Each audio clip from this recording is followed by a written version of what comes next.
तो बड़ा अपडेट आपको दिल्ली के दंगल से जुड़ा हुआ बता दें। दिल्ली में 3 घंटे की काउंटिंग पूरी हो गई है और रुझानों में बीजेपी 41 सीटों पर आगे चल रही है। वहीं आम आदमी पार्टी फिलहाल 29 सीटों पर आगे चल रही है, यानी कि रुझानों में भाजपा को स्पष्ट बहुमत काफी पहले ही मिल चुका था और मुस्तफाबाद में बीजेपी को सबसे बड़ी लीड मिलती हुई नजर आ रही है। मोहन सिंह बिष्ट 25,000 वोट से आगे चल रहे हैं। मुस्तफाबाद दिल्ली की मुस्लिम बाहुल्य सीट। देवली की यदि बात की जाए तो देवली में आम आदमी पार्टी को सबसे बड़ी लीड यहां से मिल रही है। दिल्ली में 3 घंटे की काउंटिंग पूरी हो चुकी है और टैली आप देखिए लगातार अब 40 के पार ही है। भाजपा यहां पर 41 पर बनी हुई है और आम आदमी पार्टी 29 सीटों पर, और कांग्रेस फिर इस बार खाता भी नहीं खोल पाई। हालांकि वोट परसेंट जरूर कांग्रेस का बड़ा है, वोट परसेंट में यहां पर कमाल कर रही है कांग्रेस, और ये जो डेंट लग रहा है वो आम आदमी पार्टी को लगता हुआ नजर आ रहा है। अरविंद केजरीवाल जो 2 घंटे बाद आगे हुए थे फिर से पीछे चल रहे हैं। तीसरे घंटे में 225 वोट से फिलहाल नई दिल्ली से अरविंद केजरीवाल पीछे चल रहे हैं। वहीं पीछे चलने का सिलसिला सीएम आतिशी का भी बरकरार है। 1635 वोटों से वो भी पीछे चल रही है कालका जी से। अरविंद केजरीवाल हो या फिर सीएम आतिशी हो, एक बार फिर ये दोनों पीछे चलने लगे हैं। और एक बड़ा पैनल हमारे साथ इस वक्त मौजूद है क्योंकि IBC 24 आप तक रिजल्ट्स तो पहुंचा ही रहा है, इसके साथ ही हम एनालिसिस भी कर रहे हैं कि आखिर दिल्ली के ये जो नतीजे, ये जो रुझान है किस तरफ इशारा कर रहे हैं। खास मेहमान हमारे साथ जुड़े हैं, बीजेपी प्रवक्ता राजीव चक्रवर्ती जी हमारे साथ जुड़ चुके हैं और नितिन बंसाली कांग्रेस प्रवक्ता हमारे साथ जुड़े हैं, और लगातार रविकांत मित्तल जी एडिटर इन चीफ IBC 24 के हमारे साथ जुड़े हुए हैं। रविकांत जी, शुरुआत आपसे ही करते हैं। 41 पर अभी फिलहाल भाजपा आगे चल रही है, आम आदमी पार्टी 29 सीटों पर आगे चल रही है। 11 बज चुके हैं, क्या माना जाए अब क्या यही जो रुझान है नतीजों में तब्दील होते हुए नजर आ रहे हैं? देखिए आकांक्षा, आमतौर पर जब चुनावों के नतीजे जो आते हैं तो 11 बजे तक या 11 सवा 11 बजे तक जो रुझान आते हैं उनमें अंतिम टैली तक जाते जाते 5 या 6 सीटों का ही अंतर होता है ऊपर नीचे। तो अगर कोई पार्टी बहुत आगे निकल गई हो या अगर, तो उसको 4-5 सीटें लॉस हो सकती हैं या ज़्यादा हो सकती हैं, क्योंकि कुछ वही सीटें बचती हैं जो कि बहुत क्लोज कॉन्टेस्ट में रहती हैं।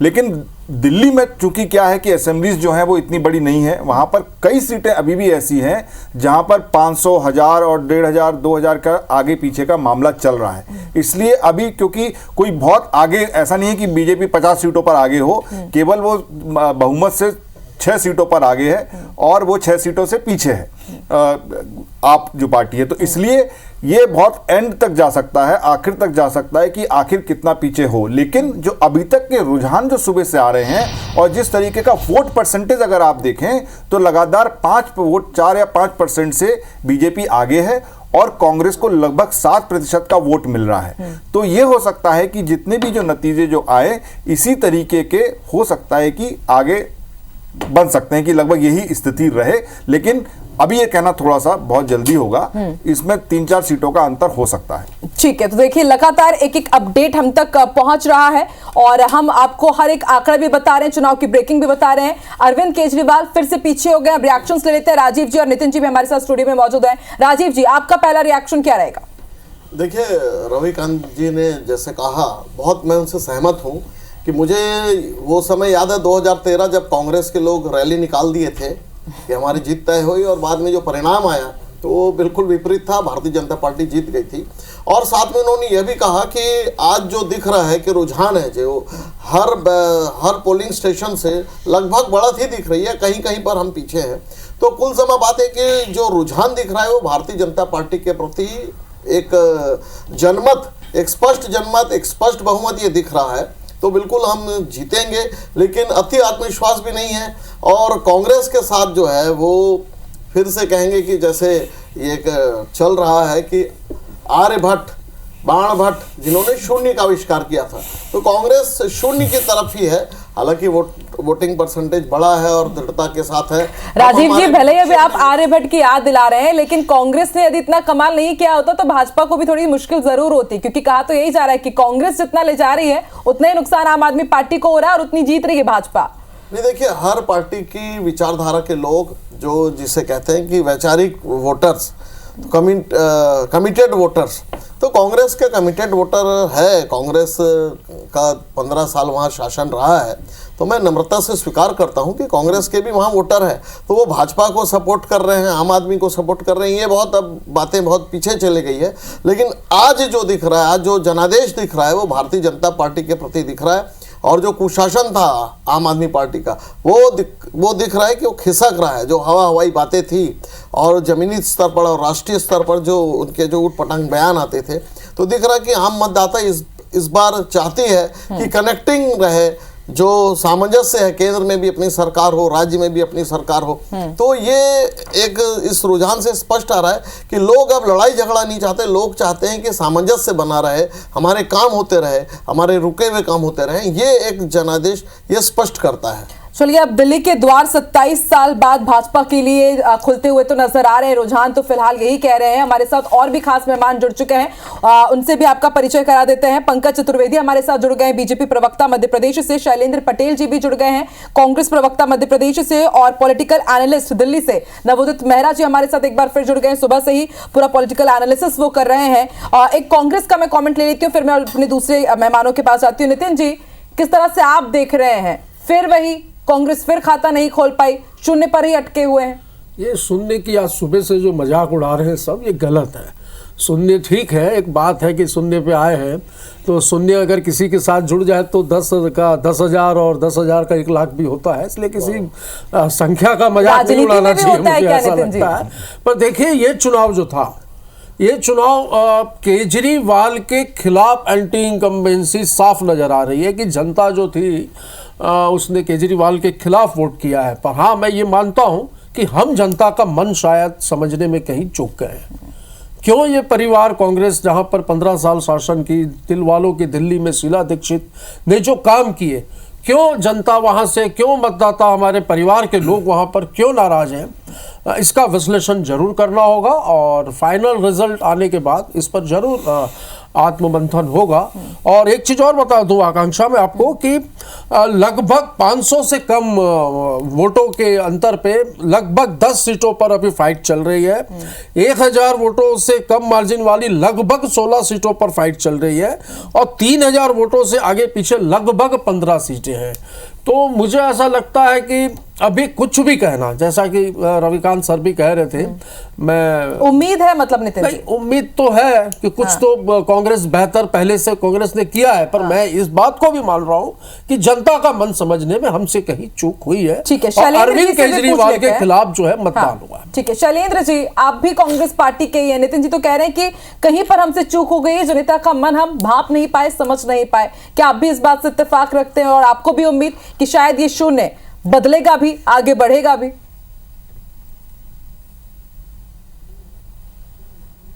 निश्चित रूप से अगर परिणाम हमारे हिसाब से नहीं आते तो जनतंत्र में जनता ही जनार्दन होती है और उनके मत का सम्मान हमें करना चाहिए।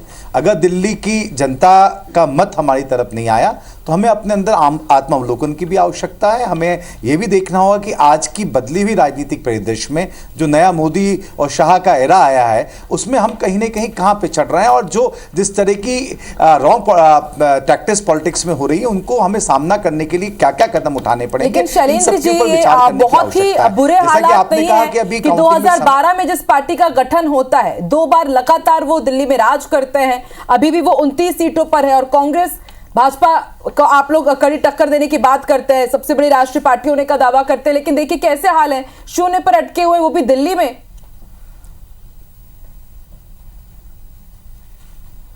देखिए, निश्चित रूप से हम जब प्रजातंत्र में होते हैं तो नई पार्टियों का गठन भी होता है, आगे भी बढ़ती हैं और ये स्वस्थ जनतंत्र और प्रजातंत्र का एक सूचक है, घोतक है। और जो संविधान ने सभी को अधिकार दिया, हम उस बात का सम्मान देते हैं। कभी कभी कोई विचार समय के साथ आगे बढ़ते हैं, लीड करते हैं, रूल करते हैं और कभी कभी बहुत से विचार पीछे रह जाते हैं, समय चक्र के हिसाब से चलता है। अगर आज आम आदमी पार्टी का 10 साल का एरा दिल्ली में रहा है तो निश्चित रूप से एक मौका प्रजातंत्र ने दिया, संविधान ने सभी को दिया और अगर हम ठीक नहीं कर पा रहे तो हमारा भी बहुत अच्छा समय निकाल रहा है। शीला दीक्षित ने जितना दिल्ली का विकास किया शायद कोई और ने नहीं किया, उसके बाद भी अगर हम सत्ता से बाहर हैं तो हमें और सुधार की आवश्यकता है। हम कहां पे और आगे बेहतर कर सकते हैं, जनता के मन में क्या बातें हैं, किस तरीके से हम उनके पास पहुंचे, इन सबको विचार करके आगे बढ़ना चाहिए। हार मायूस तो करती है, निराश थोड़ी तो आती है, लेकिन प्रेरणा भी देती है कि हम और आगे बढ़े, सशक्त काम करें। दिल्ली क्योंकि देश की राजधानी है और जहां से सारा का सारा नेशनल पॉलिटिक्स चलती है, अगर हम वहां कमजोर हो तो निश्चित रूप से आज के बाद रिजल्ट आने के बाद अभी से हमें आगे वहां पर तैयारी करनी चाहिए। और फटाफट आप भी रिएक्शन दे दीजिए, फिर अपडेट भी देंगे अपने दर्शकों को।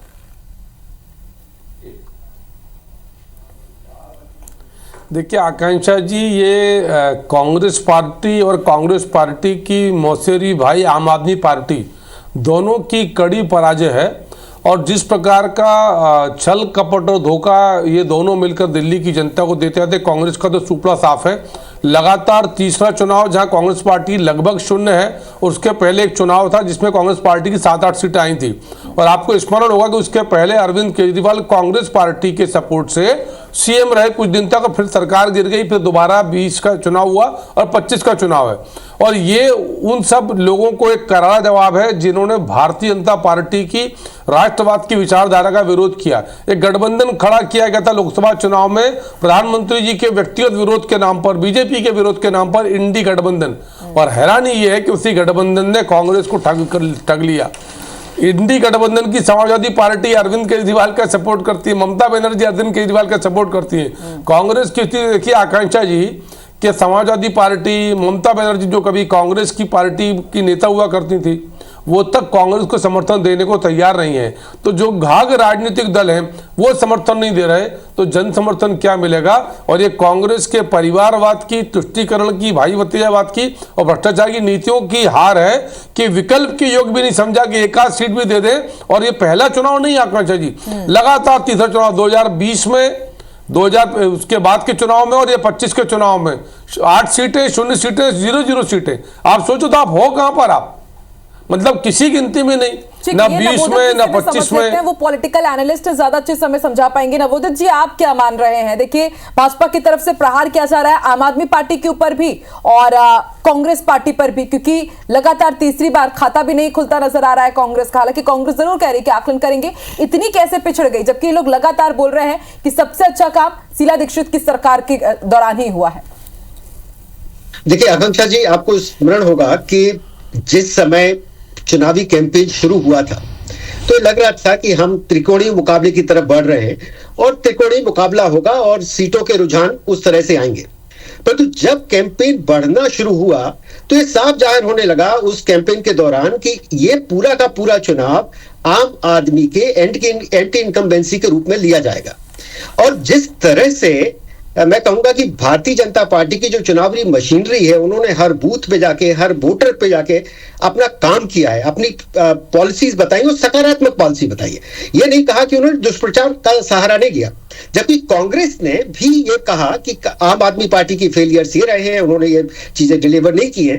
परंतु मैं ये कहूंगा कि ये चुनाव रेफरेंडम के तौर पे लिया जा सकता है कि ये आम आदमी के खिलाफ, आम आदमी की सरकार के खिलाफ, उनकी नीतियों के खिलाफ और उनके नेगेटिव कैंपेन के खिलाफ ये चुनाव रहा, उनके भ्रष्टाचार के आरोपों के खिलाफ ये चुनाव रहा, यमुना को साफ न करने के लिए चुनाव रहा, पॉल्यूशन के लिए ये चुनाव रहा और सुविधाओं के खिलाफ ये चुनाव रहा। तो दिल्ली की जनता ये समझ चुकी थी और उनका टकराव आपने देखा होगा आकांक्षा दी, हमेशा टकराव के मोड पे ये पार्टी रही, तो उसके कारण कहीं ना कहीं ये परिलक्षित हो रहा है। ठीक है रवि जी, क्या आप भी इस बात से इत्तेफाक रखते हैं कि आज जो हम रुझान में देख पा रहे हैं कि बीजेपी 41 सीट पर आगे चल रही, लगातार एक टकराव की स्थिति रही, कभी गवर्नर से नहीं बन रही है, कभी केंद्र सरकार की योजनाओं को लागू नहीं किया जा रहा है, तो मोदी की गारंटी भारी पड़ी या फिर ये जो नेगेटिव लगातार प्रचार प्रसार रहा कि हमें काम नहीं करने दिया जा रहा है, गाली गलौज पार्टी नाम दे दिया गया। और वो आपको याद होगा 23 जनवरी को कि पूरी लिस्ट पढ़ रहे थे कि कौन कौन सी गाली दी गई, लेकिन उन्होंने बाद में कहा कि मैं दिल्ली का बेटा हूं, लेकिन जनता ने एक्सेप्ट नहीं किया। मैं बिल्कुल ये बात कह रहा हूँ कि मेरा ये मानना है कि अगर इधर आम आदमी पार्टी अगर इतनी बुरी तरीके से हार रही है या उसकी आज हार होती है तो उसकी वजह वो खुद हैं, ज़्यादा वो खुद हैं। आप चाहे कई चीज़ें मुद्दे उठा लीजिए कि अगर जैसे पॉल्यूशन का मुद्दा जो अभी नवोदित जी कह रहे थे कि पॉल्यूशन वाला मुद्दा है, जब दिल्ली में थे और आसपास के राज्यों में जब इनकी सरकार नहीं थी तो ये कहते थे कि भाई बगल की सरकार वाले लोग जो हैं वो वहाँ पर वहाँ से ये पॉल्यूशन भेजते हैं। अब तो पंजाब में इनकी सरकार थी तो ये हरियाणा के ऊपर इन्होंने पूरा वो फोड़ दिया कि ये इनकी वजह से हमारा हो रहा है, उत्तर प्रदेश की वजह से हो रहा है। तो ये जो ब्लेम गेम करना, अगर हम काम कुछ नहीं कर पाए जो इन्होंने वादे किए थे तो हमारे को एलजी काम नहीं करने दे रहे, जो सही कहा कांग्रेस की 15 साल शीला दीक्षित की भी सरकार रही। मैं दिल्ली का रहने वाला आदमी हूं, मैंने देखा है कि उस समय बहुत सारे काम हुए और मैं अभी भी मानता हूं कि शीला दीक्षित जी के 15 साल के कार्यकाल में जितने काम हुए पिछले 10 साल में चाहे कितने ही वादे केजरीवाल ने किए हों उतने जैसा काम वो नहीं कर पाए, ये सच है। ये बात बिल्कुल सत्य है। और जैसा कि हमने पहले भी किया, केवल केजरीवाल के नाम पर ये पार्टी खड़ी हुई है। उनका जो अट्रैक्शन था, अगर वो एक्सपोज हो रहा है, जो उनकी बातें, जिस चरित्र, जिस चेहरे के साथ वो राजनीति में आए थे, अगर उसका भांडा फूट रहा है, अगर वो एक्सपोज हो रहा है, तो ये हार पार्टी से ज्यादा केजरीवाल की खुद की है, क्योंकि आम आदमी पार्टी का मतलब ही केजरीवाल है। और जो जिस तरीके के वादे, जिस तरीके का टकराव उनका लगातार रहा, दूसरों को ब्लेम करना, अपनी चीजों की जिम्मेदारी नहीं लेना, तो ये जो कारण है वो जनता को समझ में आते हैं और लगता है कि वही ये आज के जो रुझान आ रहे हैं उसमें ये दिख रहा है। रवि जी, क्या उनका विक्टिम कार्ड भी नहीं चला? क्योंकि मुझे याद है जब जेल से बाहर निकले थे और जब नए सीएम के तौर पर आतिशी का ऐलान करना था, तो उन्होंने कहा था कि केजरीवाल की अग्नि परीक्षा है, मैं खुद जनता के सामने जाऊंगा, जनता ही तय करेगी कि मैं ईमानदार हूं या फिर बेईमान हूं। तो ये भी बैकफायर कर गया क्या? पदयात्रा भी उनकी सफल? देखिए, वो तो लोकसभा में ही बैकफायर कर गया था। जब लोकसभा के लिए उनको बाहर छोड़ा गया था कैंपेन करने के लिए, तब भी वो इसी बात पर लड़ रहे थे कि अगर मैं ईमानदार हूं या है तो मैं जीतूंगा, मुझे आप वोट दीजिए। और वहां पर उनको सिफर नतीजा उनका आया था, तो उनको कोई वोट नहीं उसमें मिला था। जो कांग्रेस के साथ लड़ रहे थे, कांग्रेस को भी कोई सीट वहां पर नहीं मिली। तो ये चीज तो पहले ही साबित हो चुकी थी कि भाई ऐसा कुछ नहीं है कि जनता उनको इतना महान मानती है। और अगर इस बार हारते हैं तो ये अच्छी तरीके से प्रूव हो जाएगा कि आप एक्सपोज हो चुके हैं। आप जिन चेहरे और चरित्र के साथ राजनीति में आए थे वो आप भूल चुके हैं और आप एक वही पॉलिटिशियन बन गए।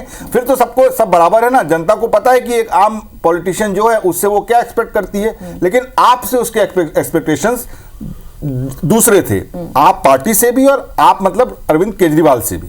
तो ये चीज सामने एक्सपोज हुई है और उसका ये नतीजा जो आज दिख रहा है। नितिन जी, हमने जब पूरा कैंपेन देखा आप लोगों का, तो उसमें कहीं ना कहीं एक चीज तो ये सबको समझ में आ रही थी कि राहुल गांधी प्रचार प्रसार कर रहे हैं, प्रियंका गांधी प्रचार प्रसार कर रही हैं, तो उनका सीधा अटैक अरविंद केजरीवाल पर ज्यादा होता था, भारतीय जनता पार्टी पर उतना नहीं होता था। तो आप भी ये समझ रहे थे कि हमें आम आदमी पार्टी को ही पीछे खींचना है।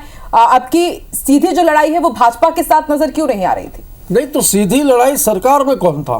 सरकार में आम आदमी पार्टी थी, अरविंद केजरीवाल थे, तो हम लड़ाई सीधी उनसे ही लड़ेंगे जो सत्ता में है, उसी से तो लड़के जीतेंगे। लेकिन क्या इसका खामियाजा कांग्रेस को नहीं भुगतना पड़ा कि एक मंच पर भी आप लोग रहे, इंडिया गठबंधन के साथ ही आप रहते हैं, तब भाई भाई रहते हैं, फिर उसके बाद फिर शुरुआत उन्होंने की, तलवारी खींच लेते हैं। शुरुआत उन्होंने की, लोकसभा चुनाव हमने उनके गठबंधन के साथ लड़ा, पर मुझे लगता है कि वो आगे गठबंधन के साथ रहने योग्य नहीं थे। तभी पार्टी आला कमान ने ये निर्णय लिया कि दिल्ली में हम हमारे हिसाब से चुनाव लड़ेंगे। दिल्ली में जो मुद्दे रहे आकांक्षा जी, यमुना है, प्रदूषण है, शराब घोटाला है, ये सारी चीज़ों से अरविंद केजरीवाल एक्सपोज हो गए थे। और जैसा कि मैंने कहा कि एंटी इनकम्बेंसी थी, पर हम नहीं समझ पाए। एंटी इनकम्बेंसी अरविंद केजरीवाल के खिलाफ थी, पर हम कहीं ना कहीं चूके हैं यहाँ पर जनता का मन समझने में। इतना काम करने के बाद दिलवालों की दिल्ली में शीला दीक्षित ने जो काम किया, आज दिल्ली के एयरपोर्ट पे उतरे, रेलवे स्टेशन पर उतरे या बस स्टैंड पर उतरे, जो विकास दिखता है वो उन 15 सालों का शीला दीक्षित का ही विकास है।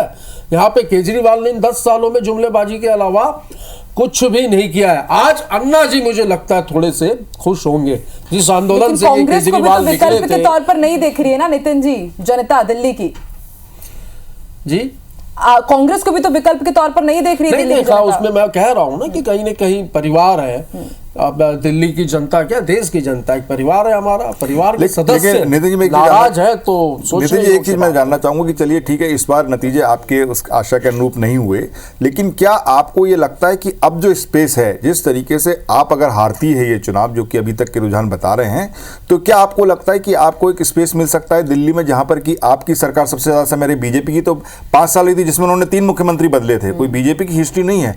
अगर किसी की हिस्ट्री दिल्ली में है तो वो कांग्रेस की ही है, लेकिन वो अपना पॉलिटिकल स्पेस पिछले 10 सालों में नहीं खोज पाई और इस साल भी उसको लग रहा है कि नहीं है। तो क्या अब आपको भविष्य यहां से ठीक लगता है कि जो आपका वो स्पेस था, वो आपने छीना था, वो वापस आ सकता है? आप देखिए, हर हार से कुछ न कुछ सीखने को मिलता है, और हार और जीत एक सिक्के के 2 पहलू हैं, और एक हार से कोई फकीर या एक जीत से कोई सिकंदर नहीं होता। ठीक है, बहुत कुछ हमारे खिलाफ तो बोलने के लिए बहुत कुछ है। आज दिन भर हमको ताने ही सुनने ये स्थिति आज दिन भर रहनी है। सुनते हुए आ रहे हैं और अभी यहाँ से निकल के भी सुनेंगे, पर इससे कोई फर्क नहीं पड़ता। चले, ये ठीक है। देखिए, कांग्रेस ये अच्छी बात है नितिन जी की, बड़ी साफगोई से बोलते हैं, साफगोई से बोलते हैं। लेकिन आकांक्षा, मैं नवोदित जी से एक चीज पूछना चाहूंगा कि नवोदित जी, एक चीज बताइए कि देखिए, केजरीवाल ऐसा नहीं है कि आप किसी चीज को एकदम से खारिज कर दें। उन्होंने 10 साल यहां पर सरकार चलाई, एक पंजाब में उनकी अभी सरकार चल रही है, वहां पर उन्होंने बीजेपी, अकाली दल, कांग्रेस सबको उन्होंने हराया। तो क्या आपको लगता है कि अगर यहां पर दिल्ली में हारते हैं केजरीवाल, जो कि ऐसा दिख रहा है, तो उनकी राजनीति आने वाले समय में क्या रहेगी? क्या वो रिगेन कर पाएंगे या नहीं कर पाएंगे? क्योंकि वो दूसरे तरीके के पॉलिटिशियन खुद को प्रोजेक्ट करते हैं। भाई एक कभी हमेशा ही कहा जाता है कि कोई पॉलिटिशियन है, किसी को राइट ऑफ नहीं करना चाहिए, कब वो वापस आ जाए। क्या केजरीवाल के बारे में आपका ऐसा मानना है कि अब वो एक्सपोज हो चुके हैं? आप नकार नहीं सकते कि कौन कब खड़ा हो जाए। आपको याद होगा, स्मरण होगा कि आंध्र प्रदेश में हम जब बात करते थे तो चंद्रबाबू नायडू एक टाइम पे लगते थे कि नकार गए, परंतु चंद्रबाबू नायडू उठ के खड़े हो गए। तो किसी को आप नकार नहीं सकते। परंतु आश्चर्यजनक बात रवि जी और आकांक्षा जी ये है, अरविंद केजरीवाल के परिप्रेक्ष्य में बोलना चाहता हूं कि 2013 में जो व्यक्ति लगभग 25,864 वोटों से शीला दीक्षित जी को हराता है, 2015 में नूपुर शर्मा को 31,000 से हराता है और 2020 में सुनील यादव को लगभग 21,000 वोटों से हराता है, आज वो ट्रेल कर रहे हैं। तो ये बड़ा आश्चर्यजनक आ जाता है कि आप शासन में थे, 10 वर्षों में आपने कुछ डिलीवर किया नहीं, और ब्लेम गेम की राजनीति, जो आपने एक मुहावरा यूज किया था, ब्लेम गेम की राजनीति में आप उलझे रहे। तो शायद दिल्ली की जनता आज ये जान चुकी है कि हम ऐसे व्यक्ति को क्यों ना चुने, ऐसी पार्टी को क्यों ना चुने जहां पे ब्लेम क्लेम नहीं चलेगा। एक डबल इंजन की सरकार, जैसे कि भाजपा ने कहा था कि हम वो देंगे जिससे कंफ्लिक्ट ना हो, कुछ विकास के बारे में बात हो, साफ सफाई के बारे में बात हो, पॉल्यूशन कम करने की बात हो। और इस तरह की राजनीति अब मिडिल क्लास ने खासतौर से और दिल्ली की जनता ने चुनी। और इनके जो वक्तव्य जो आए, आखिरी में जो वक्तव्य आए, वो इनको घातक सिद्ध हुए। जहरीला पानी बोल देना यमुना के लिए, ये बहुत बड़ा क्वेश्चन था। आम आदमी ये सोच रहा था कि 10 साल से जहरीला पानी नहीं था, बस 2 ही दिन में जहरीला पानी आ गया, और 10 साल से चुप क्यों थे जब ये जहरीला पानी आ रहा था। फिर मास्टर स्ट्रोक में कहूंगा रवि जी, जो बजट आया वो मिडिल क्लास में शिफ्ट हुआ, 5 से 6% का वोट शिफ्ट हुआ मिडिल क्लास का, जो आज रिजल्ट आपको डिफरेंट दिख रहा है। अगर आप 2020 के आंकड़े अगर आप देखें तो क्या हुआ था उस समय कि आपको उस दौरान 54% वोट मिले थे, और उस 54% में 62 सीटें इनको मिली थी। जबकि आप भारतीय जनता पार्टी का हिसाब देखें तो उस समय इनको 38% वोट मिले थे और उनकी 8 सीटें थी, और कांग्रेस को 2020 में 8% वोट थे और उनकी 0 सीटें थी। तो 54% वोट में 62 सीट को लेना अपने आप में एक बहुत बड़ा शिफ्ट था, और इनको सिर्फ 8 ही सीट मिली थी। आज वो पूरा पलट गया, पूरा सिनेरियो बदल चुका है। मैं बिल्कुल सही बात बोला नवोद जी। वहां पे हमारे साथ पंकज चतुर्वेदी बैठे हुए हैं, वित्त के मामले में थोड़ा सा उनकी जानकारी है। आपको क्या लगता है पंकज की ये जो बजट आया, स्ट्रेटेजिकली देखिए बजट को रोक नहीं सकते, भले ही चाहे कितनी आचार संहिता लगी, वो पहले कोर्ट से भी इसके ऊपर आ चुका है, वो एक देश का बजट है, वो आना ही है। ये एक बीजेपी के लिए मास्टर स्ट्रोक साबित हुआ, जिसमें उन्होंने 12 लाख तक का जो, क्योंकि दिल्ली एक ऐसा शहर है, शहरी है वो, भले ही राज्य के रूप में जाना जा रहा है, कि वहां पर ऐसे लोग रहते हैं जिनको इस बात से बहुत फायदा हुआ, जो 12 लाख तक की छूट मिली, 12,75,000 तक सैलरीड लोग हैं वहां पर, सारे जितने लोग भी हैं। तो क्या ये एक मास्टर स्ट्रोक साबित कहा जा सकता है जो बजट आया 1 तारीख को आपके पक्ष में वोट आने का? देखिए रवि जी, जो केंद्रीय बजट है वो खाली दिल्ली के परिप्रेक्ष्य में नहीं था, पूरे भारत के परिप्रेक्ष्य में था।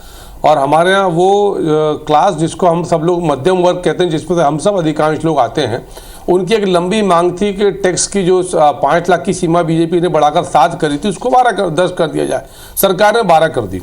लेकिन रवि जी, ये सामूहिक प्रभाव का नतीजा है, खाली एक बजट का विषय नहीं है। जिस प्रकार के कृत्य और आचरण आम आदमी पार्टी के नेताओं का, कार्यकर्ताओं का, मंत्रियों का, सत्येंद्र जैन से लेकर अरविंद केजरीवाल स्वयं, जिस प्रकार के झूठे आरोप, जिस प्रकार की विकास विहीन राजनीति, जिस प्रकार की नकारात्मक राजनीति, ये उस सब का नतीजा है। और जब भी लोकतंत्र में कोई भी चुनाव होता है रवि जी, तो निश्चित तौर पे प्रभाव पड़ता है चीज़ों का, पर सामूहिक, जिसको हम कहते हैं क्यूमुलेटिव इफेक्ट, बहुत सारी चीज़ों के कलेक्शन से सारा का सारा प्रभाव बना। उसमें जो बजट का विषय था, हो सकता है उसका लाभ हुआ, पर हमने दिल्ली चुनाव को केंद्रित करके बजट नहीं बनाया। हमारा लक्ष्य तो था कि मध्य प्रदेश और आज की समयकाल परिस्थिति के आधार पर जैसी अर्थव्यवस्था है, लेकिन कई फैक्टर्स हैं, आम आदमी पार्टी के हार के भी कई फैक्टर्स हैं, और आज उसी पर हम विस्तृत चर्चा कर रहे हैं। एक्स फैक्टर क्या रहा कि अभी 42 सीटों पर आगे चल रही है बीजेपी दिल्ली विधानसभा चुनाव का। हम आपको एक एक करके अब पूरा समीकरण भी बता रहे हैं। रुझानों में आम आदमी पार्टी 28 सीट पर आगे चल रही है, कांग्रेस का खाता नहीं खुल पाया है, कालकाजी सीट से पीछे चल रही है अलका लांबा, और ना सिर्फ अलका लांबा बल्कि आतिशी जो कि सीएम है दिल्ली की, वो भी पीछे चल रही है। मुस्तफाबाद से बीजेपी के मोहन सिंह बिष्ट बहुत आगे चल रहे हैं, ओखला से भी भाजपा के मनीष चौधरी आगे चल रहे हैं। मुस्लिम बाहुल्य सीट है, माना यह जा रहा है कि एआईएमआईएम और कांग्रेस ने जो वोट काटे हैं उसका फायदा भाजपा को मिल रहा है। और अब ना सिर्फ दिल्ली का दंगल बल्कि हम आपको मिल्कीपुर का भी अपडेट दे दें। अपूर्व पाठक हमारे साथ इस वक्त लाइव जुड़े हुए हैं। अपूर्व, बताइए मिल्कीपुर का क्या अपडेट है? काफी लीड यहां पर चल रही थी बीजेपी प्रत्याशी की, चंद्रभानु की, अभी वहां पर क्या अपडेट है? देखिए खंजा, लगातार अगर बीजेपी की बात करें तो लगातार हर एक राउंड में 2000 से 4000 की जो लीड है वो लगातार बढ़ती चला जा रही है। लेकिन अभी की बात करें तो लगभग 13 राउंड हो चुके हैं और लगभग 36,000 वोटों से लगातार भारतीय जनता पार्टी यानी कि जो यहाँ के प्रत्याशी है चंद्रभान पासवान, वो लगातार बढ़त की ओर दिखाई दे रहे हैं। हालांकि मैंने अभी थोड़ी देर पहले जो जिलाध्यक्ष है उनसे बात करने की कोशिश की। उन्होंने साफ तौर पर कहा कि अगर मिल्कीपुर का ऐसा रुझान जो मिला है वो कहीं ना कहीं प्रधानमंत्री नरेंद्र मोदी और मुख्यमंत्री योगी आदित्यनाथ की जो कल्याणकारी योजनाएं हैं, कहीं ना कहीं वो दलित वर्ग से लेकर और जितने भी वर्ग के लोग हैं वो प्रभावित हैं। और इसी को लेकर आज जो हम जीत हासिल कर रहे हैं तो कहीं ना कहीं इसका लगातार जो प्रभाव दिखाई दे रहा है, तो कहीं यही प्रभाव है कि जिस प्रकार से नरेंद्र मोदी और मुख्यमंत्री योगी आदित्यनाथ लोग दलितों के प्रति और जो गरीब वर्ग के शोषित वंचित लोग हैं उनके प्रति जो उदारता है, जो स्वभाव है, उसको कहीं ना कहीं आज प्रभावी रूप एक वोट के रूप में दिखाई दे रहा है। इसी वजह से हम लगातार बढ़त बना रहे हैं और ये बढ़त लगातार 60 से 70 हजार के बीच में हम जीतेंगे, ये उनका अपना दावा है। जी, दावे किए जा रहे हैं लगातार। इससे पहले अवधेश प्रसाद यहां पर दावा कर रहे थे, उन्होंने तो सीधे यही कह दिया है कि भाजपा ने यहां पर बेईमानी का रिकॉर्ड बनाया। तो दूसरी तरफ बीजेपी प्रत्याशी चंद्रभानु पासवान वो रिकॉर्ड जीत की तरफ आगे बढ़ रहे हैं और लगातार प्रतिक्रियाएं भी आ रही है मिल्कीपुर विधानसभा उपचुनाव को लेकर के। दिनेश शर्मा क्या कह रहे हैं वो अपने दर्शकों को सुनवाते हैं, फिर चर्चा करेंगे। रिजल्ट है वो इस बात का प्रतीक है कि समाजवादी पार्टी का जो अहंकार लोकसभा का था वो बुरी तरीके से टूट रहा है और वो एक चांस रहा होगा जिसमें अफवाहों के कारण तमाम क्षेत्र प्रभावित हुए थे। अब मिल्कीपुर ने जो वास्तविक कार्य है राम राज्य स्थापित करने का बीजेपी का, उसको स्वीकार किया है। ठीक है, लगातार हम चर्चा कर ही रहे हैं। पंकज जी, जो दर्द फैजाबाद से मिला था लोकसभा चुनाव के दौरान मिल्कीपुर में, उसमें थोड़ा सा मरहम लगाने का काम तो किया ही होगा।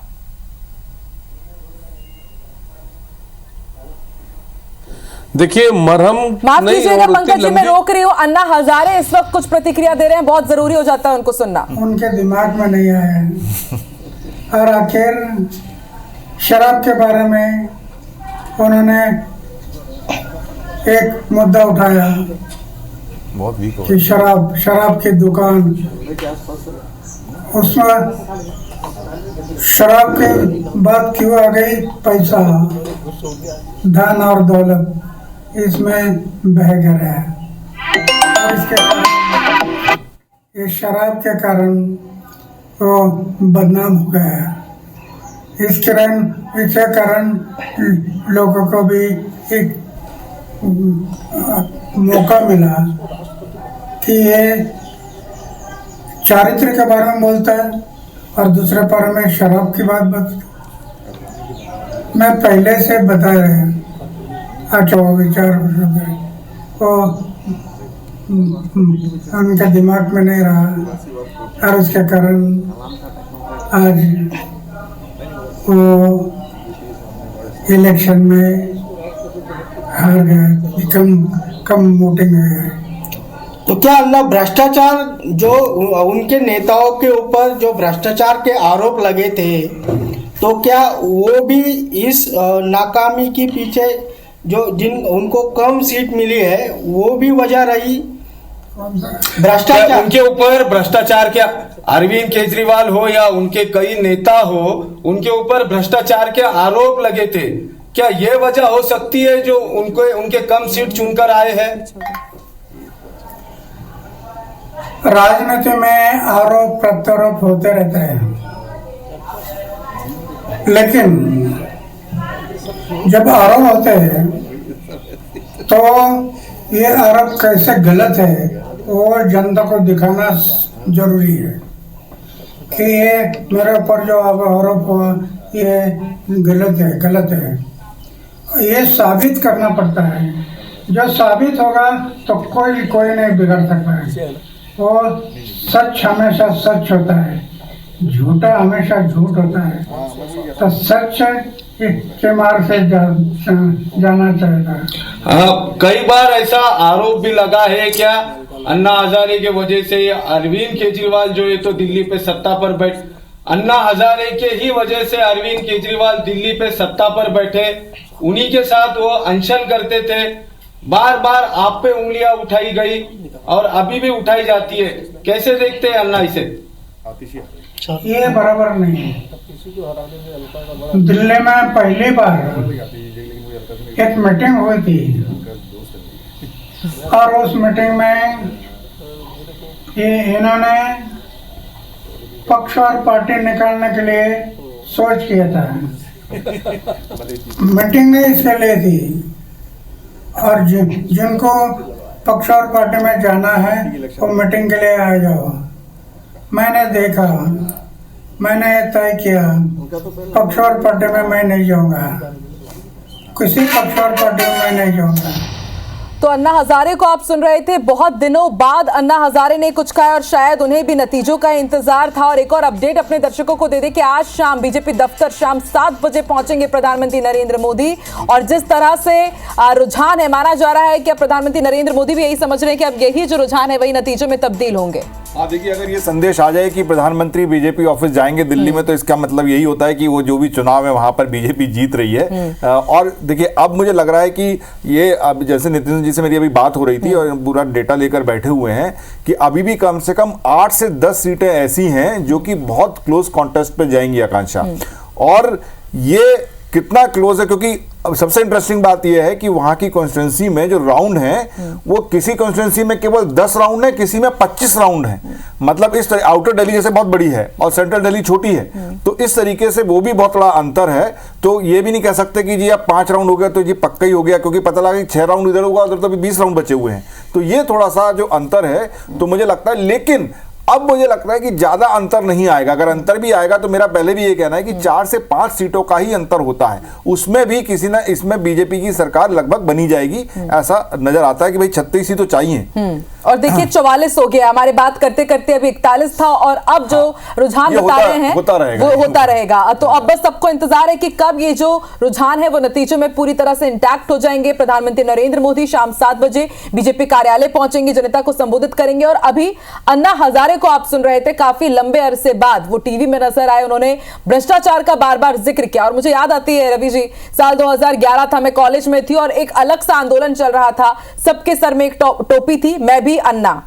और उसी आंदोलन से उभरे अरविंद केजरीवाल। दिसंबर में उनका आंदोलन तो खत्म हो गया, लेकिन उसके दूसरे ही महीने अरविंद केजरीवाल ने पार्टी का ऐलान कर दिया। फिर वो मैदान पर उतरते हैं, जीतते हैं, लेकिन अब उनके ऊपर जिस मुद्दे के साथ वो आगे बढ़ रहे थे, भ्रष्टाचार के मुद्दे को लेकर के, उसी के आरोप लगे, वो घिरे, जेल तक गए, उनके पार्टी के कई शीर्ष नेता जेल तक गए। और अब आम आदमी पार्टी के राष्ट्र संयुक्त सचिव हमारे साथ जुड़ गए हैं, पंकज सिंह जी। पंकज जी, आपका स्वागत है। पंकज जी, क्या हो गया?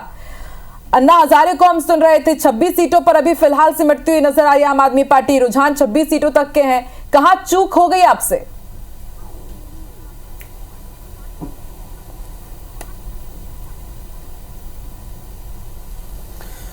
आकांक्षा जी,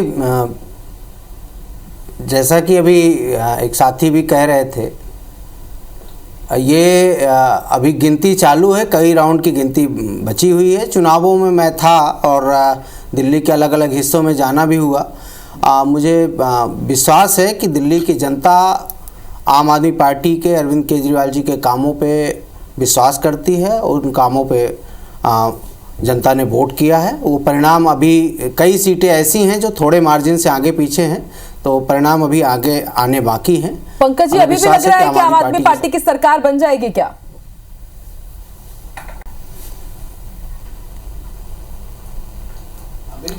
बिल्कुल हमें विश्वास है कि आम आदमी पार्टी की सरकार बनेगी। हमने दिल्ली की जनता के लिए काम किए हैं, चाहे शिक्षा का काम हो, स्वास्थ्य का हो, बिजली का हो, पानी का हो, युवाओं के रोजगार का काम हो, महिलाओं की बस यात्रा फ्री हो, बुजुर्गों की तीर्थ यात्रा, ये तमाम तरह के काम आम आदमी पार्टी ने अरविंद केजरीवाल जी के नेतृत्व में पंकज जी, शाम 7 बजे तो प्रधानमंत्री नरेंद्र मोदी ने यहाँ पर उनके बारे में जानकारी मिल रही है कि वो बीजेपी दफ्तर जा रहे हैं और आप कह रहे हैं कि सरकार आपकी बनने वाली है।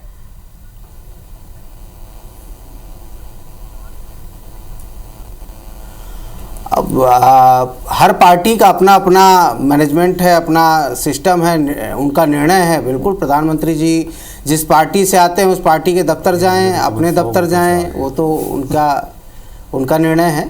लेकिन हमें विश्वास है कि दिल्ली की जनता ने आम आदमी पार्टी के कामों में ज़रूर मोहर लगाया होगा। और अभी चूंकि ये परिणाम कई राउंड के गिनती बाकी है तो परिणाम बदल सकते हैं। चलिए ठीक है, उम्मीद पर पूरी दुनिया टिकी हुई है और आप भी यही कह रहे हैं कि आखिरी दम तक हमें उम्मीद है। अभी 26 सीटों पर आगे चल रही है आम आदमी पार्टी और 44 सीटों पर भाजपा आगे चल रही है। मिल्कीपुर विधानसभा उपचुनाव की भी थोड़ी सी चर्चा कर लेते हैं। पंकज जी, मिल्कीपुर उपचुनाव को लेकर के हम बात कर रहे थे, तो मरहम का काम कर दिया है क्या मिल्कीपुर ने लोकसभा चुनाव के दर्द पर? जी देखिए, सीट वो सीट है जहां से अवधेश प्रसाद जी जो आज फैजाबाद के सांसद जिसको प्रचारित किया कि कथित तौर पर भारतीय जनता पार्टी अयोध्या हार गई, जबकि अयोध्या की कोई लोकसभा सीट नहीं, उसका नाम फैजाबाद है। और अवधेश प्रसाद जी जिनके पुत्र अब सपा से वहां से लड़ रहे हैं, अजीत प्रसाद, वो 36,000 वोटों से पीछे समाजवादी पार्टी। और इस बात का परिचय है कि काट की हांडी एक बार चढ़ जाती है, आकांक्षा जी बार बार नहीं चढ़ती। और जैसे विकास कार्य उत्तर प्रदेश में आदरणीय योगी जी और प्रधानमंत्री मोदी जी की डबल इंजन की सरकार कर रही है, हम साधुवाद देते हैं मिल्कीपुर की जनता के कि उन्होंने जो सनातन के विरोध का एक बड़ा षड्यंत्र था उन सबको करारा जवाब दिया है। 36,000 की लीड आकांक्षा जी मायने रखती है। तो मुझे लगता है कि विषय मर्रम का नहीं है, विषय उस सोच का है जो देश के सनातन के विरोध की सोच है। और उस सोच पे एक बार मौका लग गया, जीत गए, तो यूं प्रचारित किया कि साहब अयोध्या हार गई भारतीय जनता पार्टी, अयोध्या कैसे हार सकती है। तो आज उन सबको उत्तर मिलेगा, समाजवादी पार्टी के लोगों को, कांग्रेस के लोगों को जो बातचीत करते थे और एक विमर्श खड़ा करने का प्रयास किया कि भारतीय जनता पार्टी अयोध्या कैसे हार गई। तो मिल्कीपुर की जनता के प्रति हमारी कृतज्ञता, और एक बार फिर प्रधानमंत्री मोदी जी और योगी आदित्यनाथ जी की सरकार के जो डबल इंजन के काम है, मिल्कीपुर की जनता ने उसको अपना अपार समर्थन दिया है। ठीक है, शैलेंद्र जी आपका रिएक्शन में लेना चाहूंगी। मिल्कीपुर के लिए समाजवादी पार्टी ये जो सीट थी उनके पास, वो भी यहां से जाती हुई नजर आ रही है। लग ये रहा था कि महाकुंभ में जिस तरह से भगदड़ मची है, जो नैरेटिव पूरा वहां पर बना हुआ था कि हादसे हो रहे हैं, वीआईपी कल्चर को वहां पर प्रोत्साहन दिया जा रहा है, उसका असर इस चुनाव में देखने को मिलेगा, वो भी नहीं दिखता हुआ नजर आ रहा है। बम बम है योगी की यहां पर। देखिए आकांक्षा जी, ये बात हमें नहीं भूलना चाहिए कि उत्तर प्रदेश में भारतीय जनता पार्टी की सरकार है और जब भी चुनाव होते हैं तो लगभग 90% जो रिजल्ट्स आते हैं वो सरकार के साथ जाते हैं। अब उत्तर प्रदेश में जब भारतीय जनता पार्टी की सरकार है और लोकसभा के बाद ये चुनाव हुआ तो वहाँ की जनता ने सरकार के साथ जाना पसंद किया कि ठीक है सरकार है, क्षेत्र के काम हो जाएंगे। लोकसभा का जब चुनाव हुआ था, जब फैजाबाद से अवधेश प्रताप सिंह जी जीते, तो वो सिनारियो पूरे देश के चुनाव का था और कहीं ना कहीं ये लग रहा था कि भारतीय जनता पार्टी का जो कुशासन है कहीं ना कहीं देश में खत्म हो रहा है। और अयोध्या के जो प्रचार और प्रसारित जो भारतीय जनता पार्टी ने किया था वो उनके ऊपर करारा तमाचा था उस समय के चुनाव। अभी अलग परिदेश में चुनाव हुआ, अभी उपचुनाव की बात थी जहां पे सरकार के साथ, सरकार के द्वारा कराया गया और सरकार का इंटरफेरेंस इन सब चुनाव में होता है, उसके कारण रिजल्ट आए। अब उसके बाद वो कहते हैं कि नैरेटिव चेंज हो गया और अयोध्या फैजाबाद की जनता ने उस तरीके से हमें साथ दे दिया, देश में हमारा जो नैरेटिव वैसा का वैसा। तो ये कहना सरासर गलत होगा क्योंकि हर चुनाव, आज दिल्ली का चुनाव हो रहा है वो अलग परिप्रेक्ष्य में होगा, अगला लोकसभा चुनाव आएगा वो अलग परिप्रेक्ष्य में होगा। सब चुनाव को मिला जुला कर बात करेंगे तो शायद थी ना, आपके ही साथी की थी। अब आप कह रहे हैं कि तब परिप्रेक्ष्य अलग था, परिप्रेक्ष्य अलग हो गया है। निश्चित जब चुनाव हुआ था, जब सरकार नहीं बनी हुई थी, जब पिछली बार विधानसभा का चुनाव हुआ था, वहां पे सरकार बनाने के लिए चुनाव होता, किसकी सरकार उस समय बनेगी, किसकी नहीं बनेगी। लेकिन अब क्लियर वहां पे भारतीय जनता पार्टी की मेजोरिटी की सरकार है। इस चुनाव से सरकार के रिजल्ट पे फर्क नहीं पड़ना था, सरकार की तासीर फर्क नहीं पड़ना था। तो कई बार जो मतदाता होते हैं वो ये मानते हैं कि जिसकी सरकार होगी वहां पर ज्यादा काम होता है, और जो पूरे देश में परिदृश्य हो गया है कि जहां पर सरकार जिसकी होती है उस विधानसभाओं क्षेत्रों में ज्यादा काम होता है या काम की सहूलियत व्यक्त होती है, तो आखिर जनता तो काम चाहती है, तो शायद इसलिए वहां का रिजल्ट इस तरीके से आ गया। और उससे हम ये कहेंगे कि ये नैरेटिव सही था या ये नैरेटिव गलत हो गया, वो कहना गलत होगा। स्थितियां परिस्थितियों के अनुरूप चुनाव होते हैं और हर चुनाव की परिस्थितियां अलग अलग कहती हैं। आज हम अगर दिल्ली की बात कर लें तो आज रिजल्ट कुछ और आ रहा है, कल किसी और चीज का रिजल्ट आया था, परसों कुछ और बात, तो हर समय काल की बात है। निश्चित रूप से फैजाबाद में जब लोकसभा चुनाव हुआ, अपना एक पूरे देश को एक संदेश दिया। इस उपचुनाव में जरूर वहां पे समाजवादी पार्टी की हार हुई है और इसमें स्वीकारने में कोई दिक्कत नहीं है। भारतीय जनता पार्टी को बधाई अगर वहां पे जीत रहे हैं, लेकिन आप ये कहना गलत होगा कि इससे कोई नैरेटिव सेट हुआ। जनता सरकार के साथ गई है। चलिए ठीक है, ये जो विधानसभा के जो उपचुनाव हुए हैं अभी के हों या फिर लोकसभा भी देखा जा रहा था, वो इसलिए बहुत ज्यादा जरूरी हो जाता है उत्तर प्रदेश का क्योंकि साल 2027 में वहां पर भी विधानसभा चुनाव है, तो एक लिटमस टेस्ट की तरह इसे भी देखा जा रहा है। और रवि किशन की भी प्रतिक्रिया आ गई है मिल्कीपुर उपचुनाव को लेकर के, वो भी सुन लेते हैं। आज जनता ने करारा जवाब दिया। 27 में बुरी तरह सपा हार रही है। Bharatiya Janata party double engine सरकार, मोदी योगी आ रहे हैं। आज ये संदेशा बहुत बड़े पैमाने पे गया। अयोध्या का आक्रोश था, जो अयोध्या के साथ खिलवाड़ हुआ, जो छल हुआ, जो उसके साथ मजाक उड़ाया गया था कि अयोध्या जीत गया, अयोध्या फैजाबाद, आज उनको जवाब अयोध्या से प्रभु राम दे दिए। जय श्री राम। ये राम जी का आशीर्वाद रहा लोगन के कि भैया झूठ का नाश हो गई आज। तो रवि किशन को आप सुन रहे हो, जैसा कि आपने जिक्र ही किया रवि जी की साल 2027 उसके समीकरण साधने की कोशिश मिल्कीपुर उपचुनाव के जरिए पहले बैकफायर जरूर किया गया, लेकिन महाराष्ट्र विधानसभा चुनाव के साथ हमने देखा कि भाजपा ने उन सीटों को जीता जहां पर उपचुनाव हुए, और अब आज मिल्कीपुर चुनाव, ये कितना बड़ा मैसेज जा रहा है रवि जी? नहीं, देखिए आकांक्षा, ऐसा है कि एक विधानसभा चुनाव का उपचुनाव होना कोई बहुत ज़्यादा मायने रखता नहीं है। जिसकी सरकार होती है अगर ठीक ठाक वहाँ पर काम कर ले तो वो जीत जाते हैं। और जिस तरह से यही विधानसभा चुनाव नहीं, जो पिछले 9 हुए थे, 10 होने थे, पिछली बार ये नहीं हो पाया था, उसमें भी बीजेपी को मिली, जबकि उसमें कई सीटें समाजवादी पार्टी की थी। और चुनाव के नतीजे आने से पहले ही समाजवादी पार्टी ने स्टैंड ले लिया था कि यहाँ पर सब बीजेपी गड़बड़ी कर रही है, सरकार गड़बड़ी कर रही है। तो ये कोई बहुत ज़्यादा महत्वपूर्ण नहीं है। इससे 27 में क्या होगा ये तो बिल्कुल भी नहीं कहा जा सकता कि क्या होगा। वो उस समय की स्थिति देखी जाएंगी कि वो उस समय क्या स्थिति बनती है, ये बात सही है। लेकिन मैं राजीव सिंह से पूछूंगा कि ये जो आपने दिल्ली में, आपको क्या लगता है कि चूंकि नितिन मेरे साथ बैठे हुए हैं और हम देख रहे हैं कि ज़्यादातर फायदा आपको अपनी बातों से हुआ या फिर जो कांग्रेस ने थोड़ा कहीं पे मजबूती से लड़ा? अगर नितिन जी भी यहाँ से मदद करने गए थे तो मतलब उन्होंने इस बार थोड़ा तो मेहनत की है, तो क्या उसकी वजह से आपको फायदा होता नजर आ रहा है? क्योंकि जिस तरीके से कहा गया था कि 50 से सीटें ज़्यादा ऊपर अधिकतर एग्जिट पोल दिखा रहे थे, वैसी स्थिति आ नहीं रही है। 45 है, बल्कि 45 से 1-2 कमी हो सकती है, क्योंकि 2-3 सीटें मैंने देखी जो केवल 100 और 200 पे चल रही हैं, तो वो कहीं भी जा सकती हैं। तो क्या आपको लगता है कि क्या वजह रही? देखिए रवि जी, भारतीय जनता पार्टी, सबसे पहले बात बता दूं कि कार्डर वाइज पार्टी है। हम अपनी लकीर को बड़ी करते हैं, सबसे प्रत्यक्ष को किम प्रमाणम। और मैं दूसरी सबसे बड़ी बात बता दूं, देखिए जैसे हम कहते हैं कि हमने बनाया हम ही संवारेंगे, तो दिल्ली प्रदेश का गठन भारतीय जनता पार्टी ने किया था। स्वर्गीय जो मुख्यमंत्री थे मदन लाल खुराना जी ने भी काफ़ी काम किया था। आप शीला दीक्षित को देते हैं, लेकिन मदन लाल खुराना जी ने एक स्पष्ट एक वहाँ पर बनाया था कि किस प्रकार से दिल्ली होगी, पानी की कैसे सुविधा होगी। तो जो लोग हैं पुराने जनरेशन के लोग, वो नए जनरेशन को बताते हैं कि इस प्रदेश का गठन किया था। और 365 दिन जो भारतीय जनता पार्टी का कार्यकर्ता होता है, जो पार्टी की लीडरशिप होती है, वो मैदान पर रहती है।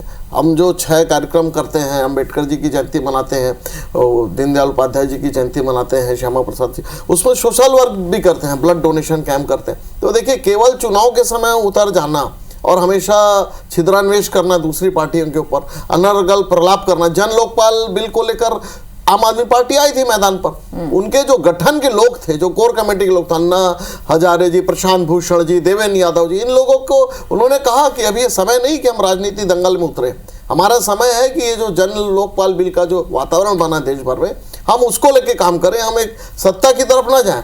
अरविंद केजरीवाल जी मूलतः सत्ता के लोभी इंसान है, वो सत्ता में चले गए। उन्होंने बात उठाई थी कि ये शीश महल क्यों बनाए जाते हैं, बड़ी बड़ी कोठियां क्यों हैं, ये बड़ी बड़ी गाड़ियां क्यों लगती है, ये सिक्योरिटी क्यों है। लेकिन वही अरविंद केजरीवाल जी सत्ता के पीछे पदलोलुप हो गए। जिस कांग्रेस पार्टी को वो जबरदस्त तरीके से वो धारा प्रवाह बोलते थे, उनके लोग, संजय सिंह हो या अरविंद केजरीवाल जी हो, तो ये तमाम लोग कांग्रेस के साथ बैठकर गलबगियां करने लगे, उनके टेबल पर बैठ के वो भारतीय जनता पार्टी का छेदनान्वेष करने लगे। तो ये दिल्ली के लोग बहुत सजग है, राजधानी में रहते हैं। बिल्कुल ठीक राजीव, मैं इसी आपकी बात को ले जाता हूं और आगे मैं नवोदित से पूछता हूं, क्योंकि काफी कीन उनकी नजर रहती है कि अब क्या आप वो आम आदमी पार्टी का भविष्य देखते हैं और केजरीवाल का भविष्य देखते हैं, क्योंकि ये कोई ऐसी नॉर्मल एक पॉलिटिकल पार्टी नहीं थी। ये जैसा कि राजीव अभी बोल रहे थे, कुछ आदर्शों के साथ कुछ नया करने, एक नई राजनीति करने को आए थे, लेकिन इनका जो आचरण रहा वो एक नॉर्मल पॉलिटिशियन से जो एक्सपेक्ट रहता है जनता को, उससे भी बहुत बुरा सा रहा, ऐसा लग रहा है। सर, हम चर्चा आगे बढ़ाएंगे। अभी छत्तीसगढ़ के सीएम विष्णुदेव साय प्रतिक्रिया दे रहे हैं। यहाँ पर नगरीय निकाय के चुनाव में भी और त्रिस्तरीय पंचायती राज के चुनाव में भी भारतीय जनता पार्टी को सफलता मिलने वाली है। 27 साल बाद दिल्ली में भाजपा की सरकार बनने जा रही है, ऐसे कौन कौन से फैक्टर देखते हैं सर जो दिल्ली में काम है?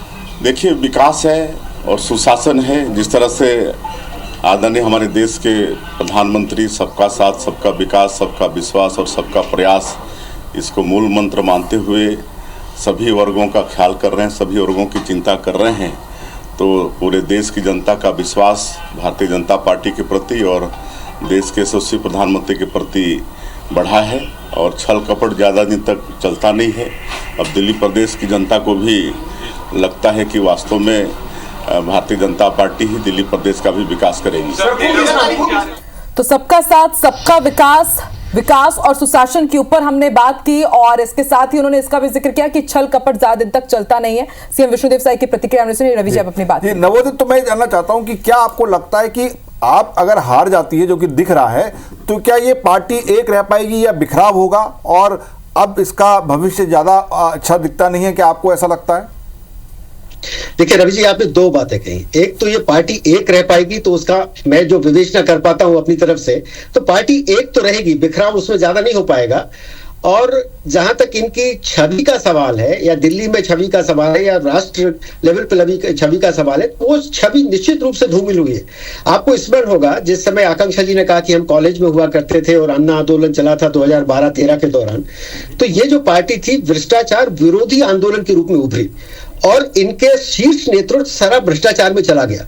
तो बहुत बड़ा छवि के ऊपर तो नुकसान अरविंद केजरीवाल और टीम को हुआ है। और उस छवि से कैसे निकलेंगे, क्योंकि मुझे ऐसा आभास होता है कि अभी आप देखिए एसीबी में ऑलरेडी इनकी इंक्वायरी चलना शुरू हो गई है और इस तरह की काफी इंक्वायरी चलेंगी। अभी केस पूरा संभला नहीं, उसके ऊपर आदेश नहीं आया है, ऑर्डर कोर्ट ने नहीं दिया है, तो इनके ऊपर इंक्वायरी फिर से शुरू हो जाएंगी। तो अरविंद केजरीवाल की मुश्किलें आगे बढ़ेंगी। इंडिया गठबंधन में भी इनका क्या रोल आगे होगा, वो भी एक प्रश्नवाचक चिन्ह बना हुआ है। इनकी पंजाब में सरकार अब किस तरह से काम करेगी, उसके ऊपर भी प्रश्नवाचक चिन्ह रहेगा। तो आने वाले दिनों में काफी चीजें अनफोल्ड होंगी। क्या इंडिया गठबंधन जो है आप लोग का, उसमें क्या आम आदमी पार्टी का आप अब भविष्य देखते हैं क्या? देखिए, इंडिया गठबंधन के विषय में मैं अधिकृत नहीं हूँ बोलने के लिए, क्योंकि ये हमारे ऊपर शीर्ष में बैठे जो शीर्ष नेता हैं वो तो डिसाइड करेंगे कि इंडिया गठबंधन में कौन रहेगा, कौन नहीं रहेगा, किस प्रकार चुनाव लड़ना है। जैसे लोकसभा का चुनाव हमने इनके साथ लड़ा, अनुभव कुछ अच्छे नहीं रहे, क्योंकि मैंने जैसा कि कहा कि शुरुआत केजरीवाल द्वारा ही की गई और कांग्रेस ने बिल्कुल 15 साल यहाँ पर शीला दीक्षित की नेतृत्व में यहाँ पर काम किया था। तो हमने ये सोचा कि हम उस कामों को लेकर जनता के बीच जाएंगे, लड़ेंगे, और हमने अच्छा चुनाव भी लड़ा। पर मैंने जैसा कि कहा कि कहीं परिवार के सदस्य नाराज है और हम नब्ज समझना भूल गए। कल तो रात को डिबेट में बैठे थे, तब ये भी बातें चल रही थी कि 15-15 करोड़ रुपयों की ऑफर जा चुकी है। कुछ नंबर भी आम आदमी पार्टी के नेताओं ने बताए थे कि इन नंबरों से फ़ोन आ रहा है। तो रवि जी, कहीं अगर ये 2-5-6 सीट आगे पीछे भी रहते तो सरकार बना लेते ऑपरेशन लोटस चलाकर। ये तो समझ में आ ही रहा था और माहिर है इन सारे कामों में। बाकी जनता के द्वारा बाकी एक चीज जो बड़ा एक सबसे बड़ा फैक्टर मुझे जो नजर आता है, व्यापारिक दृष्टिकोण से भी मैं देखूंगा, तो बजट जो अभी जारी हुआ केंद्र सरकार का, इसमें जो 12.5 लाख रुपए की जो टैक्स में छूट दी नवोदित जी उसका जिक्र भी कर रहे हैं कि एक मास्टर स्ट्रोक रहा है, एक पे कमीशन जो इन्होंने लागू किया, इससे मुझे ऐसा लगता है कि 20 से 22 लाख वोटर्स पर सीधा प्रभाव कर्मचारियों पर, आम जनता पर, मध्यम वर्गीय लोगों पर पड़ा है। कहीं ना कहीं ये मास्टर स्ट्रोक भाजपा का काम कर गया है, जो पब्लिक को शायद क्लिक हुआ है। ठीक है, पंकज जी, अब देखिए यहाँ पर समझ में आ रहा है कि अब मुझे लगता है कि रवि जी 11:15 हो रहे हैं, तो अब क्या यही जो रुझान है यही नतीजों में अब ये इंटैक्ट हो जाएंगे? अब हम कह सकते हैं, मतलब यहाँ के स्टूडियो से मैं ये कह सकता हूँ आईबीसी से कि अब लगभग ये साफ है कि सरकार भारतीय जनता पार्टी की बन रही है। दिल्ली में आपको वहां पर एक बड़ी हार हुई है। जिस तरीके के लोग कह रहे थे कि 10 के नीचे, वैसी बात नहीं है। 25 सीटें जीतना भी स्थिति में अगर नॉर्मल तरीके से देखा जाए तो ठीक है। राजनीति में इस तरीके से ऊंच नीच होती है, कोई बहुत बम्पर फाड़ बीजेपी को नहीं मिला है। 45 पे अटके हुए हैं। तो लेकिन अब ये लगभग स्थिति साफ है और इसमें अगर भी बहुत भी ज्यादा अंतर होता है तो 2 या 3 सीटों का होता है। राजीव कुछ कहना चाहेंगे? मैं ये कहना चाहूंगा कि अभी ये स्पष्ट हो गया है कि हाथ और आप साफ है और कमल का फूल खिल चुका है और इसे अभी कोई रोक नहीं सकता, कितनी भी अप्रत्याशित हो। हाँ, हो सकता है कि हमारी कहीं मार्जिन कम हो जाए, कहीं पर हम 1-2 सीट जीत जाए जहां हार रहे थे, और 1-2 सीटें जहां रुझान थी, जहां हम 2 सीटें जीत रहे थे वहां हम हार जाए। लेकिन अंतोगत्वा भारतीय जनता पार्टी का जो अश्वमेध का घोड़ा है वो चल चुका है। ठीक है, अश्वमेध का घोड़ा यहाँ तो चल गया, लेकिन अभी एक और बहुत बड़ी चुनौती आपके सामने कि अब सीएम कौन होगा। महाराष्ट्र विधानसभा चुनाव की तरह तो नहीं हो जाएगा कि निकल गया टाइम, निकलते ही जा रहा है, मीटिंग ही चलती जा रही है।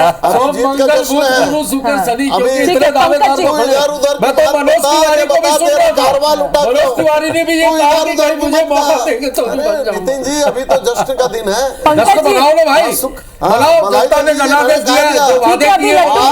साफ है लड्डू अभी राजीव जी खिलाएंगे सबको। राजीव जी है ना? हाँ ठीक है, इनको खिलाना होता तो लेके आते ये कॉन्फिडेंट। ठीक है, चर्चा करते रहेंगे। पंकज जी, वही सीएम फेस को लेकर के अब क्या एक नई जंग तो नहीं छिड़ जाएगी? क्योंकि अब ये तो लग रहा है जैसे कि रवि जी भी कह रहे हैं कि मामला सेट है। अब यहाँ पर भाजपा फूल तो खिला रही है दिल्ली में, लेकिन सीएम फेस कौन?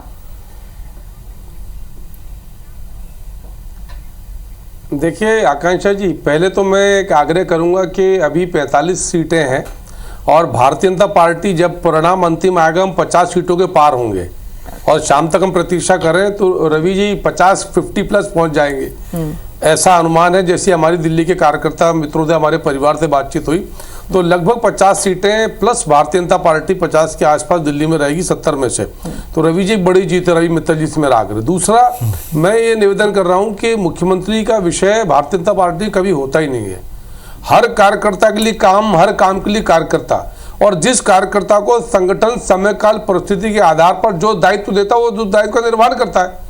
देवेंद्र फडणवीस जी, आप महाराष्ट्र का संदर्भ ले रहे थे, देवेंद्र फडणवीस जी को पिछले कार्यकाल में संगठन ने कहा कि आपको डिप्टी सीएम बनना है, तो डिप्टी सीएम थे। इस बार गठबंधन ने तय किया संगठन की मुख्यमंत्री है।